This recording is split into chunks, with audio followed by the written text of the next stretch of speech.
नुहू हिंसा में 133 वाहन फूंके, अब तक 16 एफआईआर, 2 होमगार्ड सहित 5 लोगों की मौत, 60 लोग घायल, कुछ लोग हिरासत में। आपको बता दें कि नुहू में विश्व हिंदू परिषद की धार्मिक यात्रा के दौरान हुई हिंसा और बवाल के बाद काफ़ी संख्या में पैरामिलिट्री फोर्स को तैनात कर दिया गया है। नुहू हिंसा के बाद मंगलवार दोपहर तक 16 एफआईआर पुलिस ने दर्ज की हैं। पुलिस के मुताबिक 133 वाहनों को इस हिंसा में आग के हवाले कर दिया गया है।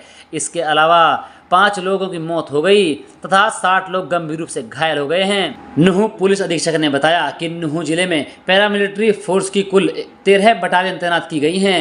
इसमें 7 आरएएफ, 2 बीएसएफ, 2 सीआरपीएफ, 2 आईटीबीपी की बटालियन लगाई गई हैं। दंगे के दौरान कुल 27 लोगों को हिरासत में लिया गया है, जिनसे पूछताछ जारी है। देखिए, जो कल की घटना हुई है उसके बारे में तो सारा मीडिया में पता ही है। उसके बाद में घटना के बाद में जो हिंसक झड़प हुई है उसमें हमने सबसे पहले तो जो घायल थे उनको तुरंत उपचार के लिए ले जाया गया है और जो एक्स्ट्रा फोर्स जिले के अंदर करीब 20 सेंट्रल फोर्सेस की कंपनियां आ चुकी हैं और हरियाणा पुलिस की भी इतनी ही कंपनियां बाहर से रिपोर्ट कर चुकी हैं। उनको जो भी जिला के संवेदनशील क्षेत्र हैं उनको स्टेशन रात को ही करवा दिया गया था और उसके बाद में अभी सुबह उनके पूरे ज़िले के अंदर फ्लैग मार्च हुए हैं और शाम को भी फ्लैग मार्च होंगे और ये प्रोसेस कंटिन्यू रहेगी। उसके बाद में हमने यहाँ पे कल भी पीस कमेटी के ज़िले के जो मौजूद लोग हैं उनकी मीटिंग करी है, उनको इस बारे के अंदर समझाया भी है और जो ज़रूरी हिदायतें हैं प्रशासन की तरफ से वो भी दी है, उनसे भी सहयोग की अपेक्षा की है और आज फिर उस चीज़ के बारे में हमने मीटिंग करी। ना हो तो जो इस टाइप के कोई सोशल मीडिया पे दुष्प्रचार कर रहा है तो उसके बहकावे में लोग ना आए, उसके लिए हमने उन लोगों को समझाया है और जो पॉजिटिव और जो उनके बारे में जो सही खबर है और उसके बारे में इन लोगों को आगे आने के लिए हमने रिक्वेस्ट करी है और उससे आगे ये भी करी गई है कि भाई अगर कोई ऐसी बात हो भी जाती है जो छोटी मोटी स्केल की, तो जो उसको बढ़ावा देने वाले एलिमेंट्स हैं उस पर नज़र रखी जाए, प्रशासन उन पर सख्त से सख्त कार्रवाई करेगा। लेकिन जो एक बीच में सिचुएशन के दौरान जो कुछ लोग चिन्हित करके और उनका जो उनके खिलाफ सख्त एक्शन लिया जाए तो उसके बारे में भी हम लोगों ने लोगों को कहा है। सर एक नाम मोनू मानेसर आप बता रहे हैं, उनका नाम जो भरतपुर एरिया के अंदर जुनैद और नासिर हत्याकांड हुआ था, उस हत्याकांड में उनका नाम आया था। राजस्थान पुलिस उससे रिलेटेड जांच कर रही है, उनके अधिकारी हर पहलू से जांच कर रहे हैं। उन्होंने बहुत सारे आरोपी उस मामले में अरेस्ट भी किए हैं और उनकी अभी भी जाँच कंटिन्यूस है। उनके रोल, उसकी क्या डिटेल्स हैं उसके बारे में तो आपको भरतपुर पुलिस के अधिकारियों से पता चलेगी।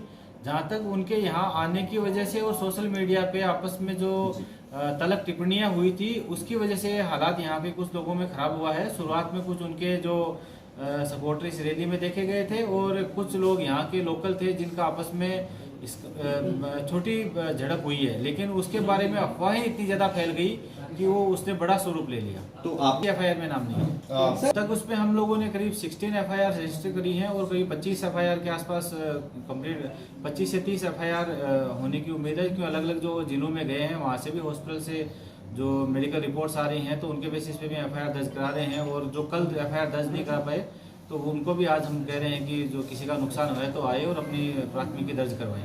कानून के दौरान जो भी एसएचओ है उन्होंने अपनी कार्रवाई की है और वो अलग कोर्ट में पेश किए जा रहे हैं, तो शाम तक जो हम सब जगह से डाटा एकत्रित करके मीडिया को अवेलेबल करवाएंगे। हर साल होती आई है और यात्रा हमेशा हर साल शांतिपूर्वक निकली है और इस यात्रा होने से पहले यहाँ पे जो लोकल मौजूद लोग थे, पीस कमेटी बनाई हुई थी, उसकी प्रॉपर मीटिंग भी हुई है, सबको आश्वस्त किया भी गया था और यात्रा के दौरान प्रॉपर शांति व्यवस्था बनाए रखने के लिए ड्यूटी मजिस्ट्रेट और पर्याप्त मात्रा में फोर्स लगाई गई थी। क्योंकि ये एकदम से फ्लेयर अप हो गया, एकदम से बिल्डअप इश्यू हो गया, तो उसकी वजह से जो रिस्पांस था उसमें फोर्स के मोबिलाइजेशन में भी थोड़ी दिक्कत आई और जो था वायलेंस लार्ज स्केल पे होने की वजह से जो आधा 1 घंटे का गैप रहता है नेबरिंग जिलों से फोर्स बुलाने में, उसकी वजह से थोड़ा बहुत ज़्यादा हिंसा और हानि हुई। मोबिलाइजेशन जो इस बार जो इनपुट थे उसके हिसाब से प्रॉपर पुलिस मोबिलाइजेशन किया गया था। यात्रा यहाँ नलड़ शिव मंदिर से लेके करीब 80 किलोमीटर दूर झीर शिव मंदिर तक जाती है, फिर वहीं से मुड़ के बड़कली चौक से होते हुए पुनाना पिनगवा होते हुए बिछोड़ तक जाती है। तो काफी लंबा रूट था और जो जिले की फोर्स है वो अलग अलग सेंसिटिव पॉइंट्स आइडेंटिफाई के हिसाब से हर जगह पे नियुक्त की गई थी। लेकिन यात्रा कोई ट्रैफिक भी ना रुके इसलिए जगह जगह रोक के 10-10, 15-15 गाड़ियों को आगे निकाला जा रहा था और जब कुछ गाड़ियां आधी से ज्यादा यात्रा आगे निकल भी चुकी थी, फिर जो पीछे वाली यात्रा है वहां पे एकदम से वायलेंस का बिल्डअप हो गया, ये इशू क्रिएट हो गया। जी, इसमें 2 हमारे होमगार्ड शहीद हुए हैं और एक सिविलियन की भी डेथ हुई है। और जो जिन लोग अरेस्ट किए गए थे उनमें वीडियो के आधार पर हथियार प्रयोग किए गए हैं, उनसे भी उनकी बरामदगी करवाई गई। नहीं, ऐसा कोई सामाजिक तौर से हम उनकी डिटेल्स नहीं रखते हैं कि भाई जो ऑलरेडी इशू कम्युनल लाइंस पे होता है तो उसका सामाजिक डिटेल शेयर की जाए। सर, जो हमारी अब तक इन्वेस्टिगेशन है उस टाइम पे वो यहाँ मौके पे नहीं था। कि ये जो शोभा यात्रा ये हर साल निकाली जाती है, इसके कुछ स्टैंडर्ड ऑपरेटिंग प्रोसीजर हैं वो फॉलो किए जाते हैं। इसमें जो है थानों के हिसाब से ड्यूटी मजिस्ट्रेट लगते हैं, पर्याप्त मात्रा में पूरे जो रूट है उस पर फोर्स लगती है।